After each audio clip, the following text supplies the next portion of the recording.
Okay, we're back. Let's see. I was just realized I wasn't streaming to LinkedIn and YouTube.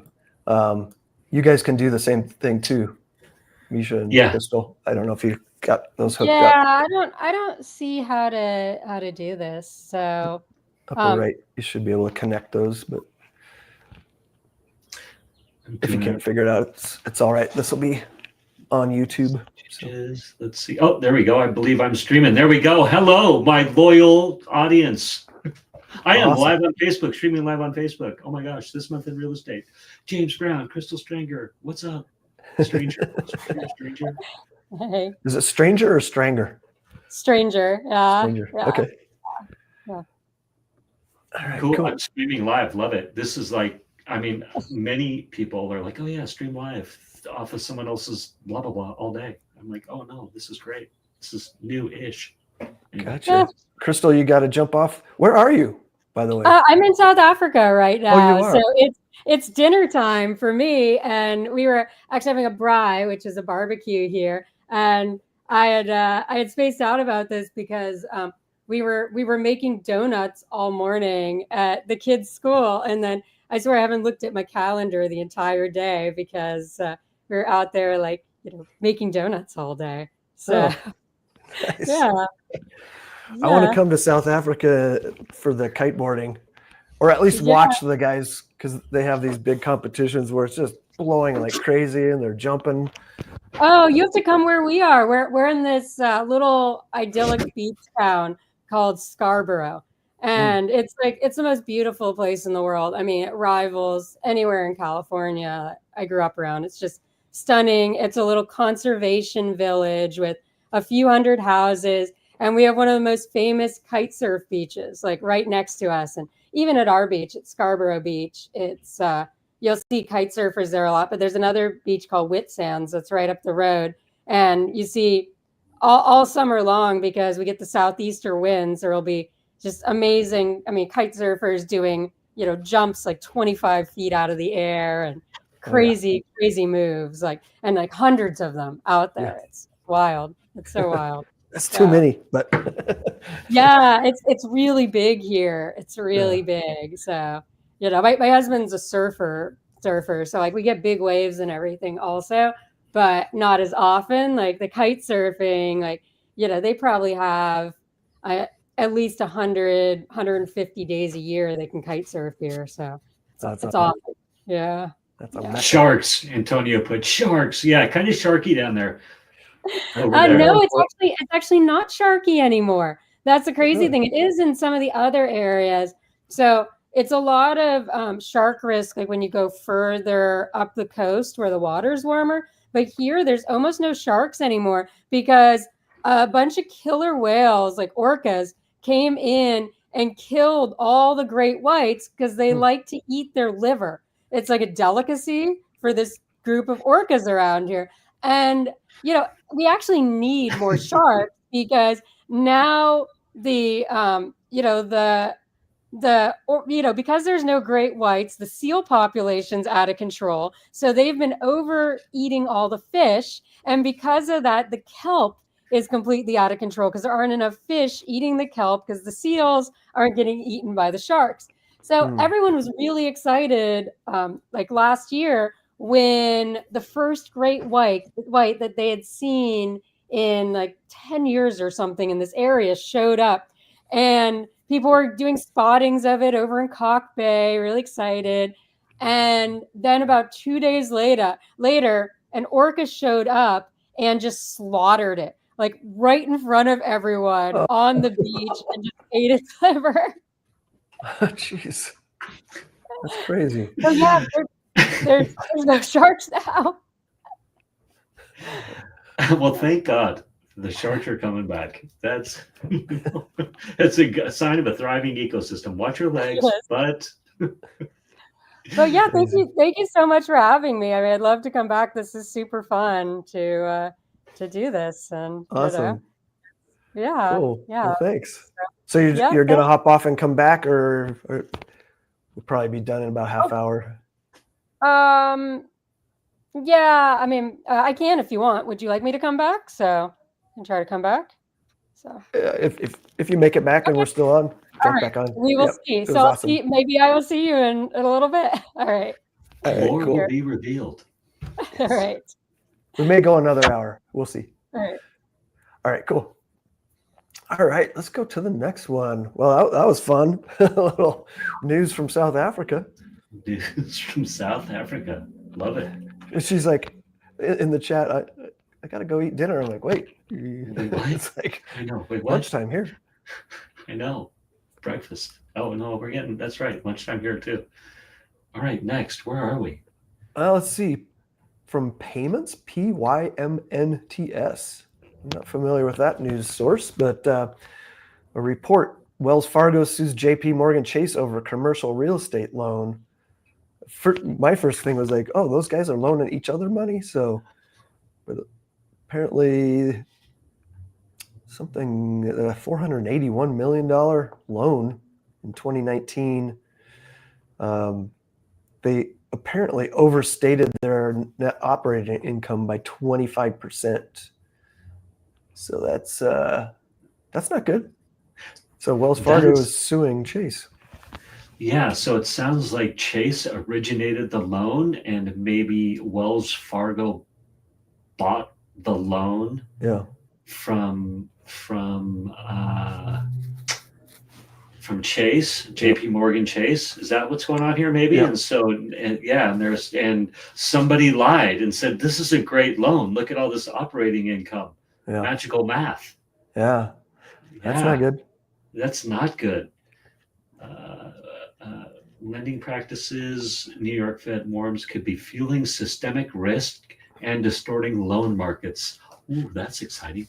Yeah. They're seeking damages or a forced repurchase of the loan. Not sure how that works.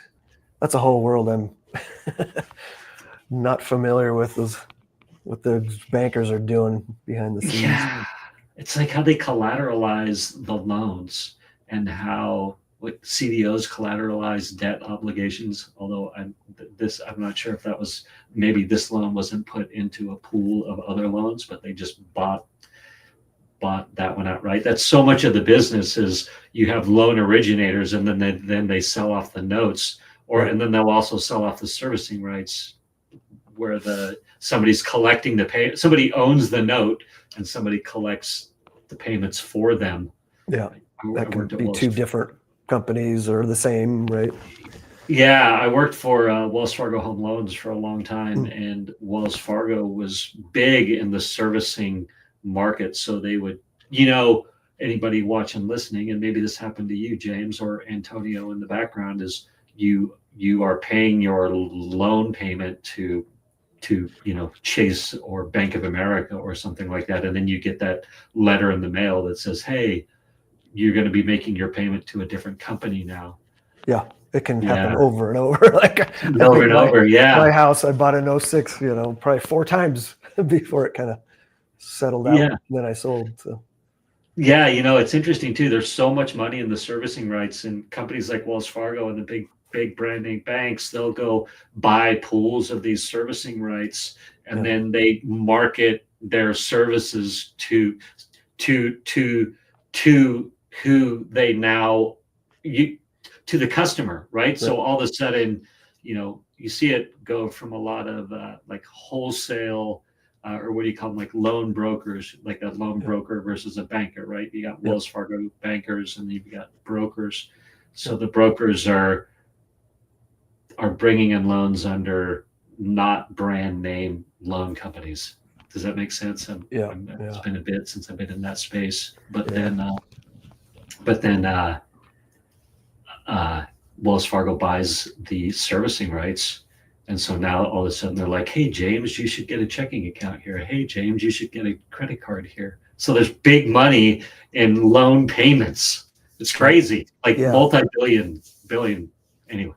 Yeah, it's got my wheels turning thinking about like when I bought my house in 06. And like I said, it got sold off as it like through the 08 and beyond, right? I sold in 2019, but then of course I refied.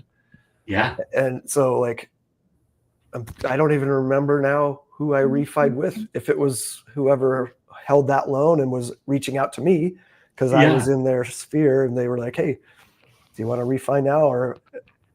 Or I just preemptively, I think I went through somebody else. Anybody can do a refi and take that loan away. Yeah. So, yeah.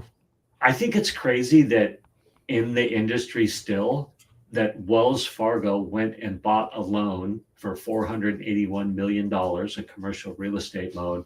And then they find out after the fact that the income was overstated. It's like, well, did you do any due diligence? You know what I mean? Like, was it a handshake deal that the guy's like, oh no, they're good. Trust me, take the loan. And the guy at Wells is like, oh, okay, great. 400. Yeah, we're trying to meet quota. We'll take it, Yeah, it makes you wonder. Like if you're buying like a multifamily property, you're doing all your due diligence, you're getting the rent rolls, you're seeing what that net operating income is. And of course, maybe there's some stuff an owner could hide. Yeah. But who knows what's going on with that amount of money? Like what accountants are digging into that? Like what kind of things are they looking at to confirm? What is that NOI? Where's it coming from? How do you? I think that's the scary part about that headline right there. It's like, wait a minute, are we back in sort of that systemic dysfunction that we had back in 2005, 6, 7, 8, where everybody just believed everybody, and they're like, yeah, that's your income, great, yeah, okay, yeah, let's just get the loans on the books, let's get this money moving.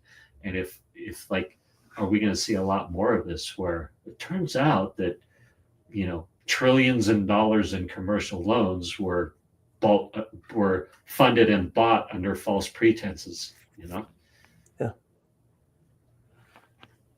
Get ready. Yeah. We'll see. All right, let's go to the next one from United States real estate investor. U.S. real estate faces investor nightmare with impending delinquency and foreclosure crisis.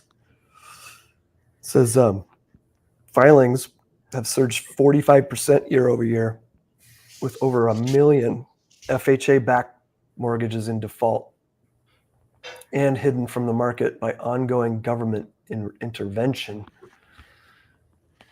Yeah, that basically means that the homeowner is in default and the government is not, or whoever the servicer is not taking that property back, and the government's saying, no, you got to be in default, or whoever the government is allowing that to perpetrate in their. Yeah, right. Am I saying that right? Yeah. I wonder how much of what they're talking about there, the ongoing intervention, has to do with like, is your dog drinking water there? Oh yeah, can you hear it or see it? Can you hear it? I just couldn't hear it. I'm like, that sounds like a dog drinking water. Yeah, I was wondering, like, can you hear that? That's great. Oh my gosh, I wish Mama was. Come here, Mama. You got to smile for the camera. This is the biggest bulldog you've ever seen. The biggest bulldog in the world. She's like 100 pounds. Oh my gosh. But yeah, it's crazy. Oh, there she is. Guest appearance. Here we go. Let's see. Come here, Mama. Come up here. Over here. She's not going to show herself. Maybe she's a big dog. That's so sweet. Anyway, she's shy. Yeah, she's shy. Like, yeah. Live TV. Yeah. No, she's like pushing me around like a dog like that, 100 pounds. When they want to move they do. And then, she drinks like a gallon of water at a time. It's incredible. So you can hear it from like half the room away. You're like, what is that? You're a good girl, Mama. Come up. Oh my gosh. I wish I could move the camera. Oh, here we go. Let's go. We'll do it. Oh, there you are. Oh, hello. Yeah. Sorry, distraction. Mom was a good dog. I was reading that article a little bit. I was reading that. Oopsie, what happened? Uh-oh. Am I still there, or did I blow up? Yeah, you're a little blurry. Antonia put in here, apparently the Biden administration was fixing the loans to help borrowers. I remember hearing something about that. I don't know what that means, fixing the loans. I know, you can do a loan mod and, push things out. They were doing that, especially through COVID. Yeah. So anyway, it's not looking good. This points out, and then the serious delinquencies were showing up in Vegas, Phoenix, and Orlando, which is kind of like what we saw before. Those were the areas getting hit when we went through 08. So Yeah. also talks about Trump's tariff policies ending abruptly, possibly, which could cause inventory to spike, collapsing property value. So yeah, we'll see. Yeah. And they also pointed out those with cash and creative strategies like we are in may be the best position to win. I mean, when I got into rent-to-own investing, it's always been a thing, but we were all kind of waiting. We're like, our time to shine is coming, but you have to have investors ready to go that aren't scared, going the direction, the opposite direction of everybody else. Like, Buffett always talks about. So there's opportunities. And what I love about rent-to-own investing is helping people become homeowners, not continuing to be renters, as long as they fit our program. So Yeah. Sorry, my camera went sideways on me. it's still blurry. Yeah, I know. Hi, everybody watching. That's me, blurry. Sorry, I was trying to fix it in the background, so I'm a little disengaged from the conversation. But I'm back with you. I'm going to let it go and trust that it'll reboot or do whatever it needs to do on its own. But it looked like too that they were taking all that deferred, and they were taking all the default interest and just putting it back on the back end of the loan.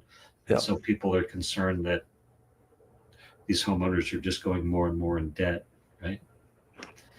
Yeah.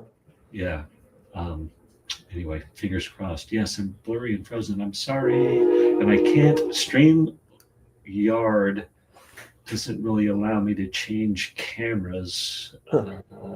So it's one of those days, isn't it, where someone got on late, left early, right before we went live. Your stuff was going sideways.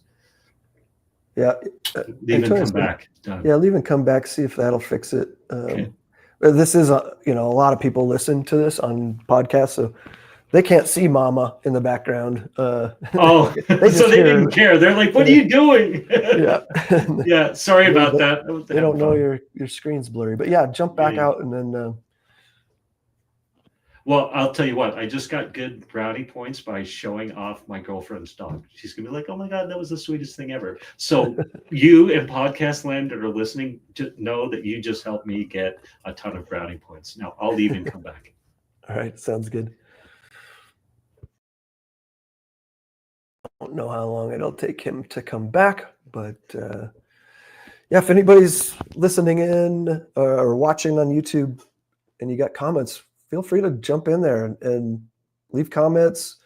Good, bad, post questions. I like that this can be interactive through YouTube. We used to actually stream to Facebook and you could comment in there, but Facebook shut down streaming into groups. So their loss, YouTube's gain. So let's see.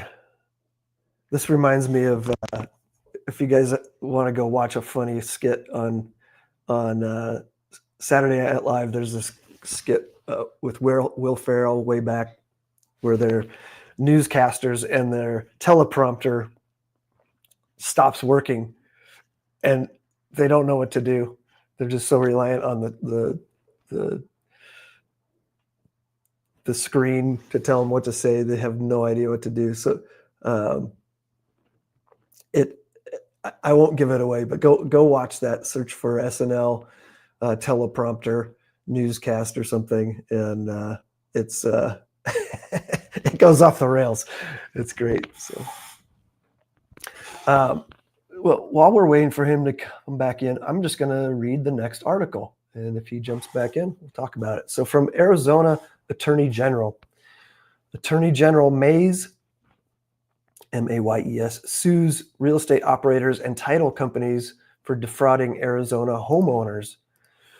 I dug into this article because it's interesting. You know, Oh, oh, he's back, I'm back. Look at that. Bam. and your camera's working. And it's working. Yeah. Cool. Clear All right. the number. Yeah, there we go. I just needed to log out and come back. I had a chance to go to the restroom. Sorry, everybody. Oh, wow, you're fast. I know, right? Good. Cool. It's disintegrating in front of our eyes. Yeah. Well, okay, cool. I'll just kind of back up. I just read that the title for the last article. Do you have that in front of you?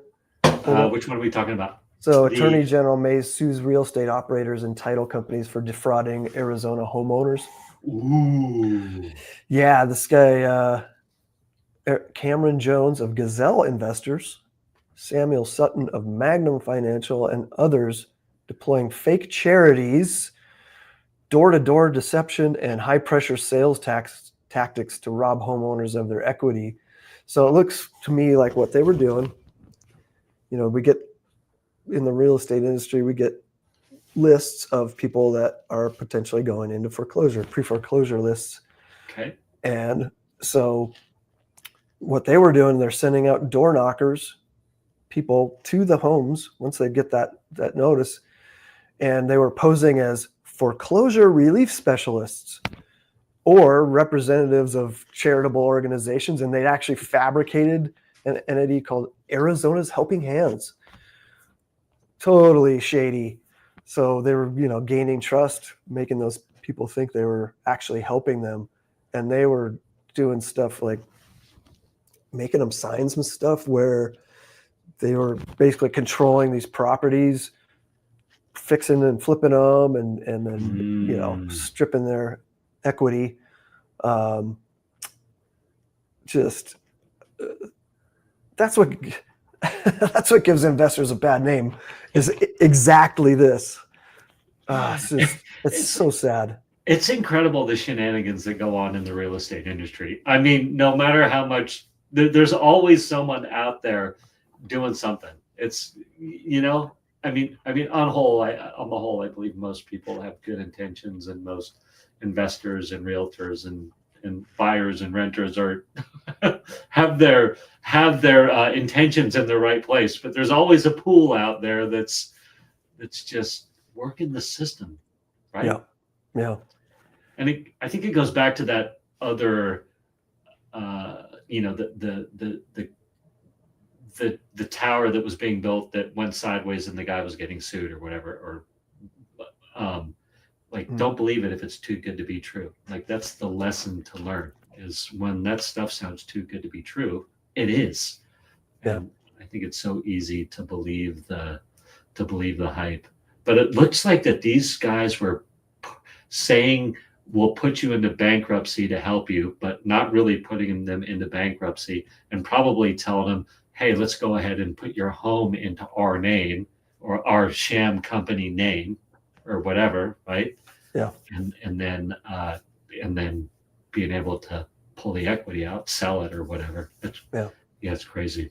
I think too, when we're in a bad place, we want to believe it's too good to be true. So if you're having problems paying your house payment, someone shows up and it's like, we'll help you. You're like, okay. Anyway. Yeah. That's sad.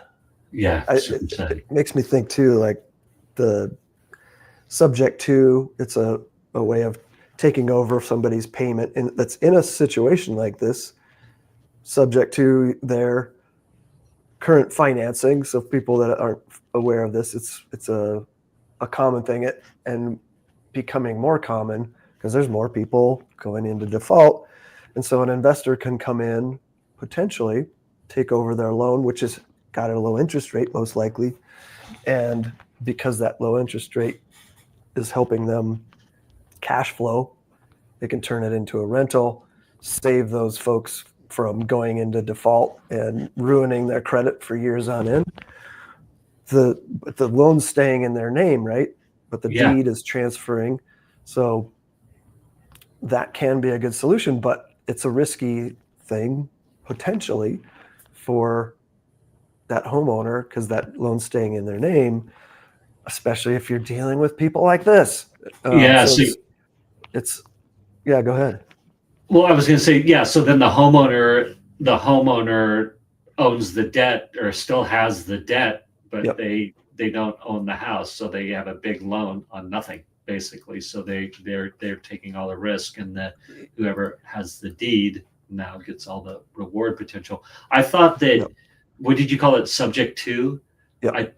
I thought that the banks didn't like that. Like that's No. like a right. They don't like it when you transfer. No, they typically don't. Well, they can call the note due if they want, but if somebody's making the payments and they don't have to take a house back, because banks aren't in the business of taking houses back, they're just Yeah. getting paid, it's all good. And rarely Yeah. does the note get called due, but it could. So It- there's some it could- things that you can do to kind of avoid that.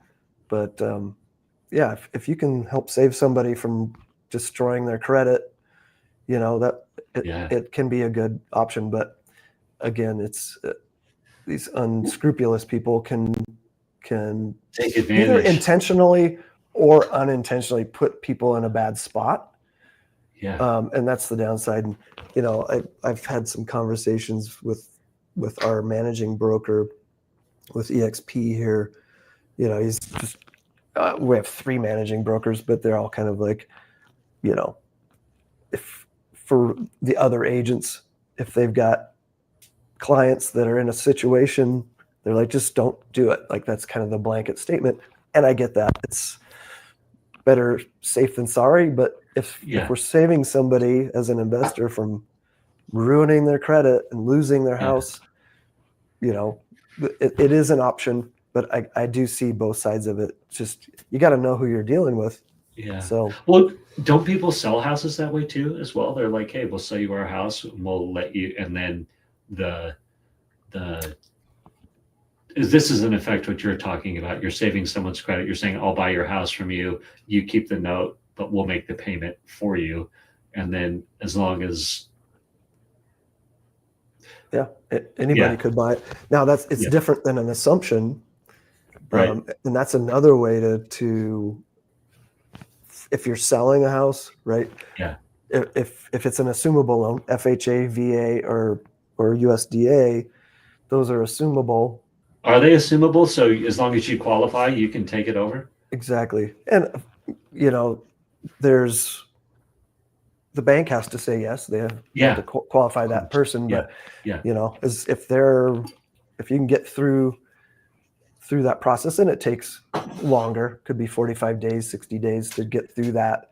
You might be able to get that lower interest rate loan. So it's a selling point if you're trying to Yeah. sell, like, hey, somebody can afford this house I want this high number for, because I'm Yeah. giving them this assumable loan. Yeah, I thought the government loans, the govies, we called them govies, like FHA, VA, stuff like that, were non-assumable, but they are assumable. Have you ever actually seen one of those transactions go down? Because I never, in my 15 years in home loans, I mean, people would talk about it, but we never actually saw. I personally never saw one of those transactions go down where somebody bought a house and then assumed their loan at a better interest rate. Have you seen that happen? I haven't personally. We do have a platform that we can go search for those loans, which is cool. So, Oh, really? yeah, there's a couple out there, but yeah, we have one that it actually will search on and off market. So, like, if somebody's looking to buy a home, like say here in Colorado, we can go search for even off market properties and reach out to the sellers and find those. And if they're well qualified, great. So you would search the database for homes locally in Colorado or wherever you want, but for you, in your case, Colorado, that have a government loan on it. Yep. And then Yep. you would reach out to them and say, hey, you want to sell this property? We'll assume your loan. Is Exactly. that what I heard you say? Yeah. Yeah. And something most people don't know too is VA loans, veteran loans, are assumable by anybody. It doesn't have to be a veteran, and it can be an investor. So that's No. if you're an investor and you've got the ability to get a loan, boom, you might be able to get a 2.5%, 3%, 4% loan instead of going and trying to get a loan at what 8% as an investor. Yeah. You're going to be a point higher than a primary home buyer. That's, but now, hey, she's back. Welcome back, Crystal. We're talking about assumable loans. I was talking about VA loans being assumable by investors. The downside is the VA, they've got this amount of money they can borrow with their VA loan, and they're not just they lose that ability to take that and go buy another house. But if say they bought a house in Colorado Springs, it's a huge military town. Now they've got getting deployed to Germany or South Africa or whatever. I don't know. Yeah. There's military bases there, but anyway, that kind of situation, they might need to just go rent there, stay on base, and so they're like, we'll just sell this and pass on our VA assumption. Well, I mean, it can be really great right now because of the interest rates going up so much because you have to keep that rate when you assume it, I believe, right? Yeah, that's the benefit. Yeah. Yeah. Beautiful thing. So the military person, they lose their eligibility for a zero down loan, basically, if somebody assumes their existing loan. Right. Is that what you're saying? Yeah. Exactly. So that would be the downside for the military person. But I guess if they want out or what have you. But like maybe they bought a house that's they say they got $500,000 in eligibility, but their house in Kansas is $300,000. They might be able to keep that one in place and go buy another property in a low area because they've still got some room in that amount that they can borrow. Yeah, I mean, I've known some people in the military who have bought houses repeatedly like that and bought, duplexes and fourplexes where they lived in one and then turned it around and rented it and then went on, bought another one like that. So, there's lots of ways to play with those rules, right? Yeah. Well, the other trick with the assumable too is if there's equity in it, you've got to pay out that seller that equity. So if you've got a lot of equity, you got to come up with the cash for that or get a second position loan for that. And then another, you just assume that first one. So there's always kind of like a balance. It can also be a problem the other way around if it's backwards because those are 0% loans. And in some places prices have dropped a little in the last couple of years. So they might have bought it with, basically no down payment. And now the market's softened and they're backwards on the loan. Yeah. So, you don't necessarily want to take on a property that's above market value unless you're going to hold it for a long period of time when that low interest rate can pan out for you. So. Yep. Yeah. That actually is a game. That's actually a game I used to play with the, when I was doing like owner financing offers and, when I was doing a lot of like, direct marketing and reaching right out to sellers to buy properties and negotiating those deals. A lot of times I would make two offers and the first offer would be, like a fairly standard interest rate at one price point. And then the second one would be a higher price point, but like a low or zero interest rate. And a lot of times people would sell for what they thought was like a little bit higher price or even slightly above market. But if you're going to stay on the property for, even 3 to 5 years, you're going to save so much money with no interest rate. You can, make an offer that looks really good on paper for a seller that's very price conscious like that and let them feel like, they're coming out of it without losing face on the deal. Right. Yep. Totally. Yep. Yeah. You nailed it. I love your Crystal, your depth of experience in real estate is awesome. I was just asking James about, you know, I was in home loans for 15 years and I never saw somebody assume a loan, right? Like everybody would Yeah. always talk about, hey, there's these options to do this, but never saw it in action. And it sounds like you have seen and even Yeah. marketed to that and took advantage of the assumability. Yeah, I've done that. You know, another thing you can assume that people don't know about is car leases. It can be a really good way to get a car as well. So, you know, we've actually done that in the past with like getting cars where they'll sometimes, especially if businesses, they'll actually pay you to assume the lease, and you just assume it to the time period. So you get the last like year or year and a half of like a 1-year-old BMW at a few $100s a month, and you actually get paid instead of paying a down payment. So That's amazing. Yeah. Yeah. I know Pace Morby, if anybody's in the real estate investing world knows his name, but he's got a good story about selling a Ford F-150 Yeah. on terms like that, you know, yeah, got the number he needed. So, yeah. yeah. Yeah, Well, hey, let's keep things moving from the Mhm. Washingtonian. How Trump's return to office order is impacting the DC real estate scene. So forcing employees to come back. A lot of them had moved out of DC because they could remote work. And now they're like, oh, crap, we got to move back. And then the prices have come up 25% since 2020 when they moved away. So, wow. yeah. Yeah, but then the DC market has also crashed a lot in the last year. It had softened a lot last year. And when the executive orders started coming out beginning of the year, I know there was a flood of properties going on to Zillow.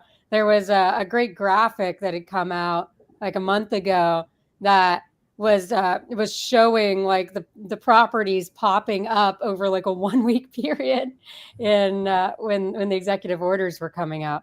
So I don't think it would be that hard on them coming back with the return to office mandate. I guess it's a little more like, you know, how much do you want your job, right? With the current administration. So. Yeah. Interesting. Said there a lot of people are just renting near the metro lines. So they're kind of like, what should we do? Should we go buy again or just rent? Like, I think it makes sense to rent right now if you have to go back to DC for work, because nobody's job is guaranteed right now. That was very clear from that fork in the road email. It was giving employees a way to take kind of a graceful out, and the second part of it was basically saying that, you know, nobody's job is guaranteed going forward. Yeah. So, I think we're seeing that now. And now, I mean, I know in the IRS, you know, I came out in a webinar like a month ago saying, you know, I looked at the numbers and it looks like about half the IRS is going to get cut. And nobody could believe this, right? That half the IRS would get cut. And then Trump came out a few weeks later and said, you know, the plan is to cut half the IRS. And it's like, yep, see, this is the numbers. When you add them all up, that's what it comes up to be. So, yeah. Crazy. mm-hmm. Well, hey, let's take another break for our next sponsor. It's finally time to effortlessly attract new clients. Learn more at universemediapublishing.com. Are you looking to elevate your business through exceptional content? Universe Media Publishing is your gateway to success.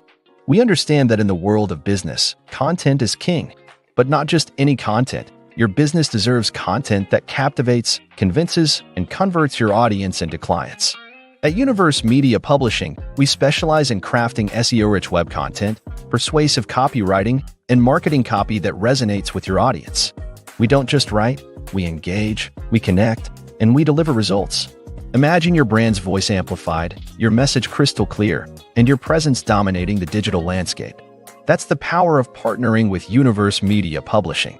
Don't let your business just blend in. Stand out, be heard, and make an impact. Connect with us at Universe Media Publishing, and let's turn your vision into reality. Visit universemediapublishing.com today. Your story, our expertise. Together, we'll create magic. All right. From Benzinga via Yahoo Finance, billionaire Peter Thiel, I think you say it, warns of a looming real estate catastrophe, a massive hit to the lower middle class and young people who can't buy homes. I think we're all aware of this, right? What do you guys think? Any comments on that? I don't know. It's a warning 20 years too late. So, I mean, this has been the issue for a long time in large swaths of the country. So it's, anybody would find this shocking news is, living, living in some kind of fantasy world, right? So. Yes. Marginal headline at best. Yeah. It says, excuse me, without urgency, policy reform to ease building restrictions and increase supply, Thiel warns that economic inequality and social division will only deepen. So, yeah, I guess we got to focus on solutions. Yeah, go ahead. Yeah, so I think, there's a lot deeper beneath the surface here, because there's been a large trend over the last 5-6 years, I would say, escalating, but maybe the last decade, where it started, of hedge funds for purchasing single family homes in many markets as long-term rentals, where a lot of times they are the main landlord now. And it's, there's this large controlling interest for this. So now we're starting to see a lot of these billionaire hedge fund investors say, hey, we need loosened restrictions so we can build more and have more rentals on all these properties where we've cornered the markets and driven up rental prices. I love that perspective. And I was just going to ask, when you brought this article up, is like, what's Peter Thiel's, agenda here, right? Because it's so clear, like, you really care about that, Peter? You like a hedge fund manager with billions of dollars floating around in all these places. It's like, come on, give me a break. It's so disingenuous. Yeah. It's look for the self-interest if you want to understand what's really going on, right? Yeah. Some of these. Yeah, indeed. Yeah. All right, let's go to the. Oh, do you have something to say about?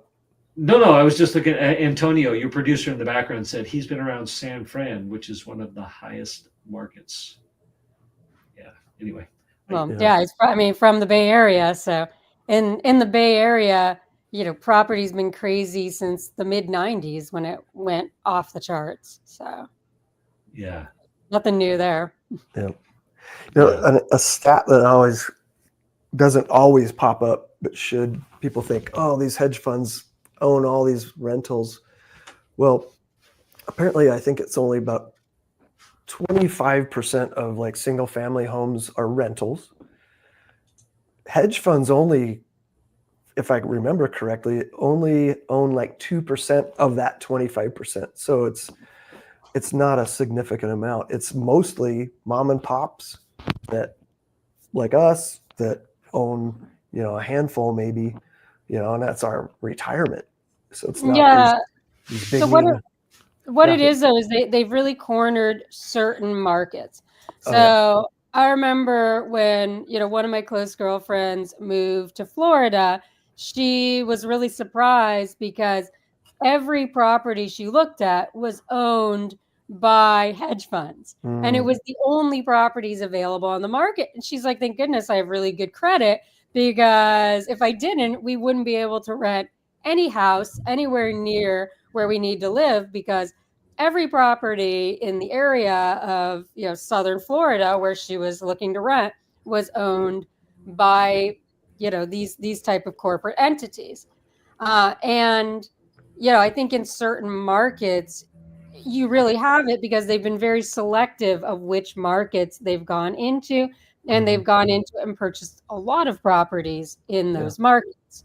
I also think that data is a little skewed because, hedge funds don't own properties directly. They own them through things like Delaware Statutory Trust, through Yeah. other types of real estate investment trusts that often then own them through like series LLCs underneath that. And it's hard to trace that ownership structure up to who the actual owner is. Yeah. So I think the statistics might be a little hard to gather that information on. Yeah. That makes sense. Love that. You are a wealth of information, Crystal. This is awesome. Yeah. Yeah, I spent a lot of time thinking about this over many, many years. So, but Peter Thiel, he's he has some really great ideas, but then you always have to be a little suspicious also because he owns other companies that are a bit like Skynet and the future of machines taking over the world. He has some, he has his fingers in a lot of interesting stuff right now. So I would be, a little suspicious there as well. Yeah. He's got a voice and he could move markets or change perceptions, right?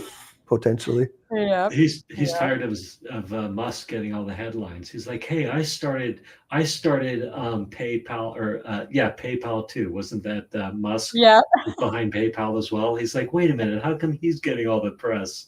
I want some. Yep. Oh. So the two South Africans battling it out in U.S. politics. Oh. Yes. What the heck? Yeah, I mean, Peter Thiel's not actually South African, but he grew up in South Africa. So a lot of people here talk about the two of them as like being such horrible representatives internationally of South Africa and South African values because they're both at like total odds with how the majority of people here like think and believe. Yeah, it's kind of funny. So yeah. Antonio says he and his buddies spent $800 million on California real estate. Yep. That's a lot of money. Yeah. And the market in California has softened a lot. So they're probably looking to pivot, like I said earlier, and find ways to, loosen restrictions, take a bunch of those single family homes that they bought and aren't giving them the returns they want and level them, build multifamily, something that has a, higher ROR. Right? Yep. Yeah, absolutely. Mm-hmm. Okay, from the Baltimore Banner, class action lawsuit claims Howard and Arundel real estate businesses operated kickback scheme. That's a awkward title. So the Bob and Rana group, it's a real estate team, apparently potentially, what do you call it? Going against RESPA laws, RESPA standing for Real Estate Settlement Procedures Act, that keeps these different companies in line without like referring affiliated businesses to other businesses and getting kickbacks. It's pretty common for like real estate agents to work with lenders and title companies, and some of them owning the same companies. And so there's laws governing all of that for people that aren't in the business. But anyway, it sounds like these guys potentially ticked off one set of sellers that got a attorney breathing down. I would bet that happens all the time, all over the place, and they just don't get caught.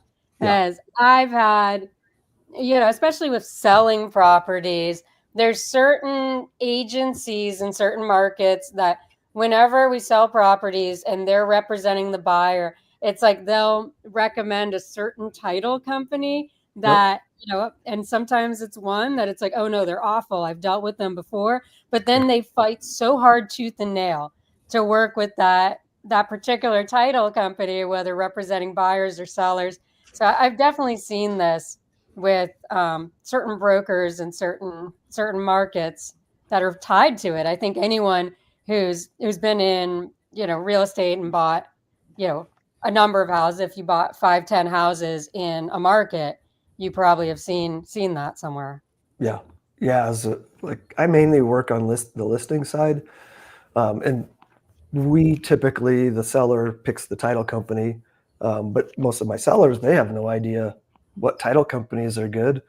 And there's a lot of good ones out there. There's bad, and they can kind of fluctuate. Sometimes it's hit or miss, but I've found one that I really trust. So I'm like, it's up to you guys, but I would suggest this title company because they probably won't screw things up and miss some things. Yeah. So I know they say to like, oh, give them 3 options. That's an opinion where I'm like, let's just go with somebody that I know. And the same on the buyer side, man, there's a lot of lenders out there. Misha, you were a lender, like there's terrible lenders. And, if somebody comes to me and they're like, yeah, I'm with XYZ internet loan company, like, oh, like we're not directly working with that loan officer. You call their 800 number, you might get somebody else. Like that's a disaster in the making. So I'm going to be like, hey, you might be pre-qualified with this lender. I suggest going with this lender, and I can't force them to, but that's kind of what they're talking about here was that kind of situation where their salespeople were being kind of. Well, no, they were getting thousands of dollars like on monthly retainer to refer that one company exclusively. So that's a little blatant, right? Yeah, like, that's, I mean, that's less of a violation when the money is there. Like, I mean, one of the things, like when you work with a good real estate agent, like especially, the real estate agents that specialize with investors, usually, as an investor, it's like if I'm in a new market, I'm going to hope that they'll give me the rest of the team that is like a title company that gets stuff done, turns it around quickly, identifies any problems right away before time goes on, so you don't lose your earnest money, right? That they're doing those checks, like preliminary title checks and things like right away, so you're not going to be in a situation where you have to fight for your earnest money back. And same thing, on a mortgage broker, like having somebody good is the difference between closing a deal and not. So yeah, I think title and escrow, I was in the business for 15 years and I found that title was irrelevant, actually, who you picked for title usually, and that it was the agents representing the buyers were writing their title companies into the offers and not even really telling the buyers, giving them an option. They're just like, this is how it is, standard operating procedure. Here's the title you're using, right? Yep. So I had a few bad experiences, which is why I look at that very closely now, and it can make a big difference. So, because depending on which title company you use is, you can have differences in fees, you can have differences in coverage. For example, not all title companies will inform you well about the additional coverage. I think it's the Alta coverage, which covers things like if your survey map isn't correct and you need to down the line make an adjustment, have things like that can be many, many thousands of dollars in legal fees, in survey costs. And I look at surveys very closely, but I've also learned to really ask a lot of questions of escrow companies while I go through them. It's good. On the loan side, typically was not seeing that level of detail from the agents, or if it was happening, in the background. But I would say so many of the agents, there's not what the bulk of the agent. There's so many agents that do one or two properties, one or two transactions a year, maybe, so they don't know to go that deep on what's going on. I mean, James, you're in Colorado. I was looking at getting my Colorado real estate license at one point. It's pretty extensive, the training in Colorado. Yeah, I believe. Texas, California, and Colorado are like the hardest to get licensed. 168 hours of study just to get the license here. Yep. Yeah. So it's a lot of material, but not everybody, I think, actually does the work. They might say they do, but not everyone actually knows it very well either, even in those markets. Yeah. I think it depends on the area you live to. So much in Southern California is are like the not prefab, you know, it's just big developments where there's nothing hiding. There's not really that many unique properties, right? Like there's really almost never any title issues, at least, you know what I'm saying? It's what do you call them? Like they're building 100 or 1,000 unit single family developments, right? And so there's nothing funky usually going on with title or easements or things like that. You start getting in more rural communities, and then it's like, oh yeah, there's who's got the water rights and what is the map and things like that. But I think in Southern California, that is not the case because it's so cookie cutter. That's what would be a better way to say it. Yeah, that's part of the fun of this. That's part of the fun of learning new areas as well. I enjoy all researching and learning that. Yeah. Nice. Sweet. Well, we got a couple more news items from Realtor.com. Larry Ellison pouring millions into exclusive Palm Beach enclave, the island right next to Mar-a-Lago, near Mar-a-Lago. He purchased the Palm Beach Resort for $277 million. It's a big chunk. It says neighbors like Sean Hannity, homes hitting $100 million price points. Yeah, well, I think it's nothing new for Larry Ellison. He bought the entire island of Lanai with 2 Four Seasons resorts on it, and I think he just wrapped up remodels of at least the beach resort. I think the one in the middle of the island as well. So, you know, buying an island with a fancy resort, adding Nobu to it. This is just deja vu, right? Yeah. So, I guess the key question is, does Larry even know what's happening? Did he read the headline as well himself and go, oh, I am? Right? It's like whoever's managing his money is like, hey, here's an investment we're going to make for Larry. No, I think he's highly involved in this, from what I heard. So I lived in Hawaii for a long time, and we used to fly over to Lanai in order to get our points up to keep our priority with Hawaiian Airlines. And that would be like, we'd take like 2 or 3 little trips to Lanai because it was dirt cheap because nobody goes to Lanai. And we would like fly a bunch of times and then have premier status again for the next year with free lounges, you know, upgrades, all that stuff. So we used to go to Lanai a lot, and I used to go to the Nobu that was there, and I would talk, I'd talk to the staff. Not above talking to billionaires or, the people working there. And it sounded always like he was pretty involved in even the details of how things are run, from what I heard. Wow. Yeah.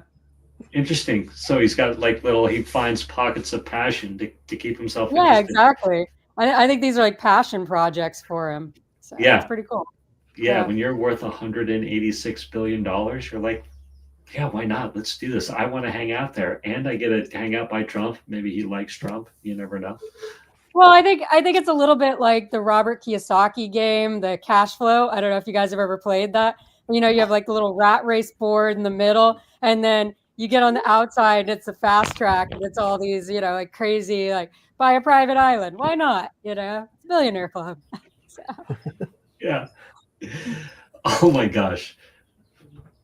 Sorry, I was just literally wondering. I wonder how old Ellison is now. He's got to be in his 70s by now, right? I was going to look him up really quick. Larry Ellison. He's the what's it? Is it Sun Microsystems? Is that him? Larry Ellison, Sun Microsystems. Oracle. Oracle. That's what it is. I think you're right. Yeah, it's Oracle. Let's see, how Yeah. old is he? Not the whole 80 years old. He's like, yeah, I need something to do. I'm 80, I'm chilling. I want to go have some sushi over at my favorite place and spend that money. Okay. Yeah. Huh.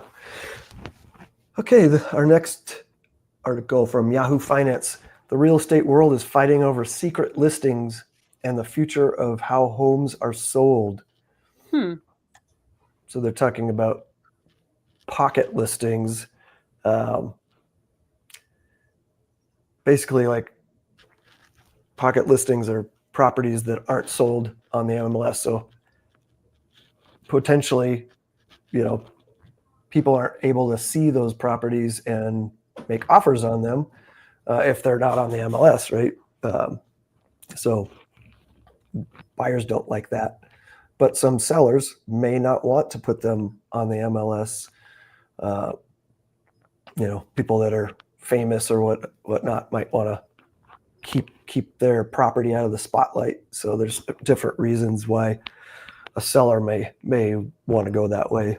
But, well, also it's agents. A lot of agents want to get both sides of the commission, so they do everything they can to kind of dissuade other agents for coming or showing the property. Like, not right. everyone is a very good advocate for their sellers. So I've definitely seen this many times. And, in some other countries, they allow that. Like in South Africa, they have what's called a sole mandate, where that seller wants both parts of the commission. They make the the real estate agent wants both parts. They make an agreement with the seller. They call it a sole mandate and basically say they're not going to split commission with any buyer's agents, where then you have to decide if you want to pay that out of your pocket or not.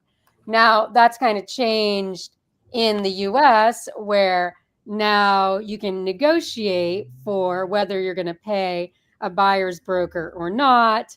And commissions are kind of all over the place from what I've seen since the laws changed with the, used to have a pretty standard 3-3 split. And sometimes it would be 2.5, but usually that would be standard, right? And now, I see agents wanting 5% to list, but you don't have to pay anything to the buyer's broker, but you may have buyers that don't want to pay out of pocket for their agent. Or so can't. They look at your property, right? So it's interesting. I think this pocket listing, we're going to start seeing more of with that change in the commission structure.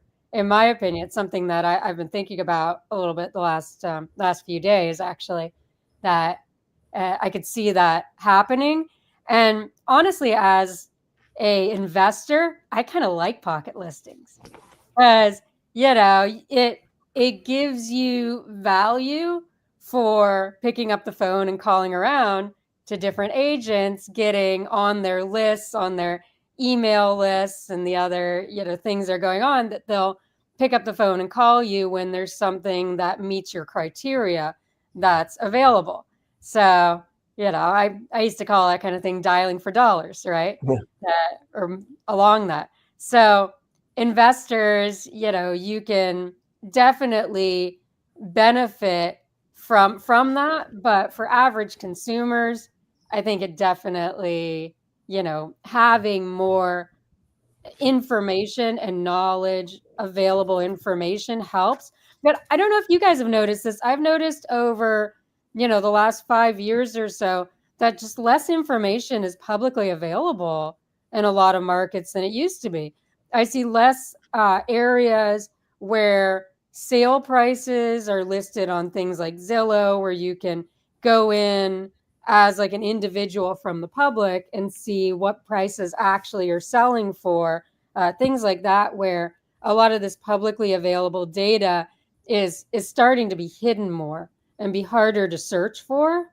So it's I think we're going to probably see more in that direction, and it makes it a good time though to be an investor, in my opinion. Yeah. I know, like I'm brokered with eXp Realty. We've got kind of gotten ahead of this if it's going this way. Either way, so we've got a platform called eXp Exclusives. Mm-hmm. So we can list on there, and we've got a nationwide spread with that. So like any agent in eXp can see that, which is unique in this industry because the rules and the way things have been kind of laid out, you can promote a property within your office or franchise. So like a Keller Williams, as an example, may have like a big, a group, a franchise, and it may have 200-300 agents.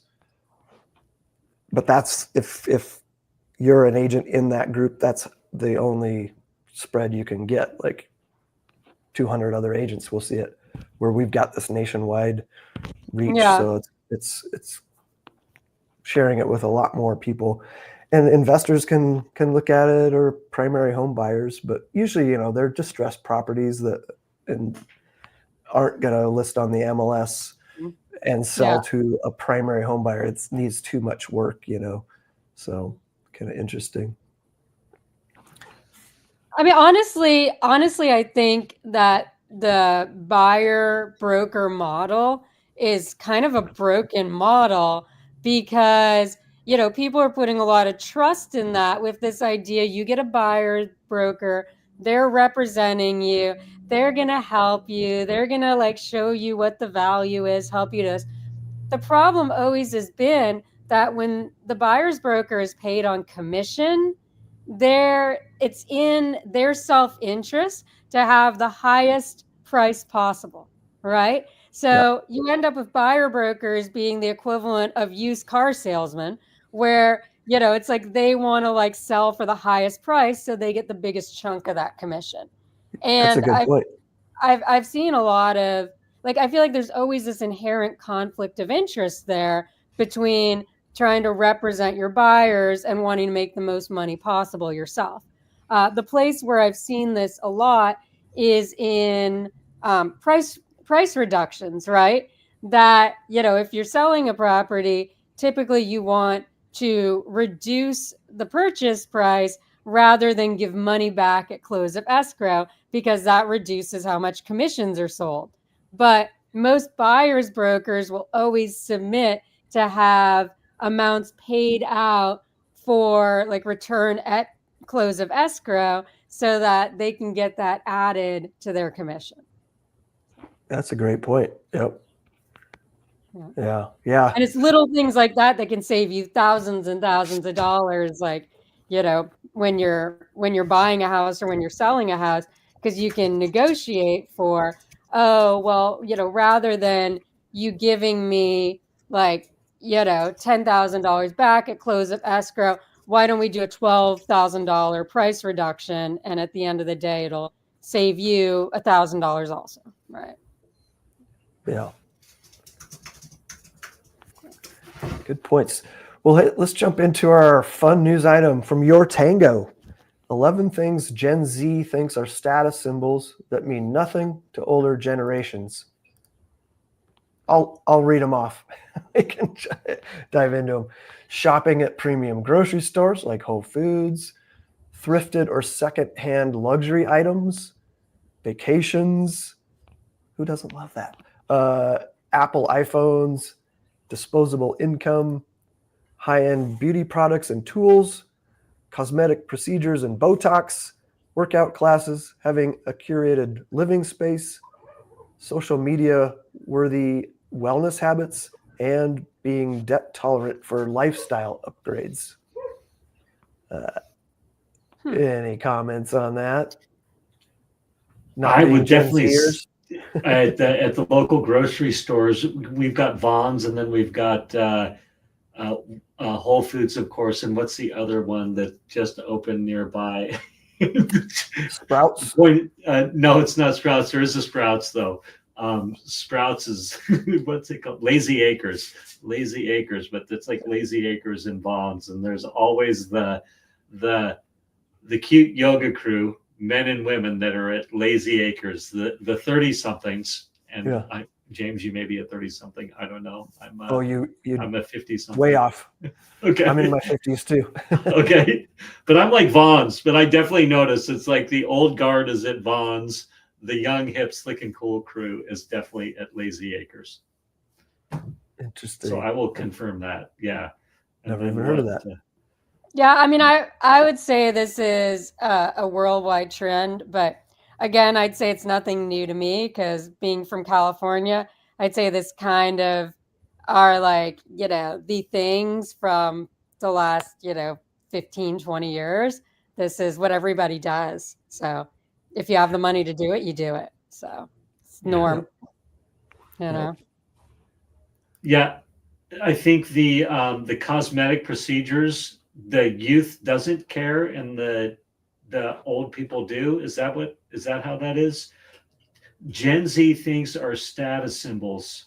Oh, so the Gen Z, yeah, younger people are getting Botox and things like that, where perhaps the older crew are like, we don't care. Is that how I read That's how that? I read it. Yeah. Yeah. Yeah. It's kind of freaky. Definitely Southern Cal here in Encinitas. There's lots of younger women in their 20s who are getting Botox, and it's kind of freaky. It's like, why are you getting the duck lip thing already? Like it. Yeah. But I guess it's status. It's status. There you go. Now I know. Thank you. Yeah. So The Botox makes them look older. That's what they want. Thank you, Antonio. That's good. I don't know. I think All right. I think this is all. I mean, that stuff has always kind of been status, though. So I just think you get, I don't think this is anything new, really. I think it's just like, a next generation. Like when you get to a certain point in life and you really are comfortable, the things that used to be status symbols stop being status symbols, and they're just life and normal. And that's, it's like you don't appreciate it even anymore. So I think sometimes it's, beneficial to get outside your comfort zone and go other places, travel, maybe not, just to, Cabo or the same kind of places that are very like clean and pristine and like you're used to, and, go interesting places where you get a refresh on, wow, life isn't like this everywhere you go, and see a different view. Like, we were in Uganda a few months ago, and, in these like little tiny villages where all the kids were walking home from school and running alongside like our car to like, try to like high five our kids. And it was, this amazing experience. And, I think most people's lives these days are, it's like you see the same things. Even if you travel internationally, you think you're like seeing something culturally different. But like I've started noticing nowadays, it's the same stores on like every fancy shopping street everywhere in the world. And it starts to be so cookie cutter. It's like, wow, it's the same shops in Budapest as I saw in Singapore, as in Honolulu, and it just gets so basic that It's fully homogenized. Like it's all the same, fully homogenized. It's hard to get away now. It is hard to get away, isn't it? And not see the same. So yeah, I mean the luxury symbols, aren't as much, I think, luxury symbols anymore. And, for younger generations, they're probably more aware of that and recognizing just these like little things that other people kind of take for granted, because those were the things that let you go to the Chanel, Dior, whatever else, and feel, like you're in place when you're there. But it's being able to go to the really nice grocery store and drink your $18 charcoal kale cold pressed juice is really more of a status symbol because you can spend money and don't care, right? So I can't believe Huh? that stuff. It's crazy. Well, that covers the news portion of the show for this month. I'd like to thank our sponsors, United States Real Estate Investor Advertising, Accelerated Capital at acceleratemycapital.com, Universe Media Publishing at universemediapublishing.com, and of course, thanks to our guests, Crystal Stranger and Misha Z. We'll just go with that. Why don't you guys let people know how they connect with you if you want to do that? We'll start with Crystal. LinkedIn is a great spot to connect with me on there, or you can shoot me an email. It's crystal@optictax.com. Great. Misha, oh, you're muted, or it's not working. Yeah, it shows muted. You're muted. There we go. I'm unmuted now. Here I am. So yes, you can find me on LinkedIn, Misha Z, and then you can also go to guestingguide.com, where I have a free download on how to execute a profitable and successful podcast tour if you want to get on podcasts like this and spread your message far and wide. Oh, fantastic. Very good. Very good. Thanks, guys. Again, I'm your host, James Brown. Feel free to connect with me by going to linktree/partner with James Brown. And if you want help with your investing journey, book time with me to see how we can work together by going to jamesbrownrealestate.com/coaching. Also, huge thanks to our founder and producer, Antonio Holman with United States Real Estate Investor.